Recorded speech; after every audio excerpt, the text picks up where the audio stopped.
change. Why so confident? Yeah, so I want to take a step back and realize how bad the sentiment was, and how long and how poorly Intel had executed until he got there, right? So he's kind of like crawling out of the basement window, so to speak. So the previous two CEOs had really made a series of mistakes over the last 5 years. So a guy like Pat, who had spent 20 years at Intel before he went to VMware, has some really good technical chops. I think that it's kind of like when Lisa Su first came to AMD. There's easy comps for Pat to get there. We had a lot of discussions around Swan's tenure about whether you could run a very large integrated chip company with a finance background versus an engineering background. Do you think that debate has now been settled? And then secondly, I would ask you, I certainly don't expect you to believe AMD will be sitting still here.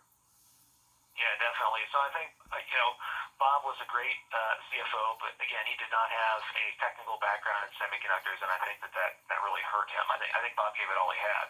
I think Pat is completely different. He was basically the CTO of Intel before he left, and this is exactly what Intel needs. I mean, Intel, we've written about this. They're facing the biggest crisis for the company in at least 20, if not 30 years, going back to the 90s when I first started covering them, if not to the 80s when they first made the switch from originally Intel was a DRAM company, and they got rid of DRAM in the 80s and then focused exclusively on processors. So this is a big deal, big crisis for Intel, and they need somebody with technical chops. There's probably, I don't know, 5 to 10 folks on the planet that could fix the company, and I think Pat's one of them. He was the best choice. As far as the AMD response, again, take a step back.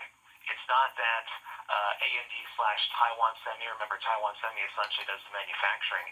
It's not like Taiwan Semi has been stepping on the accelerator pedal for manufacturing. Really, this is a series of miscues by Intel. So, if Intel rights the ship, I don't really know if there's anything that AMD or Taiwan Semi can do. And we think that, again, whether it's Intel going internally, which is what Pat has said he prefers, or we do think that there's a chance that they could just, kind of fold up stakes and go to Taiwan Semi.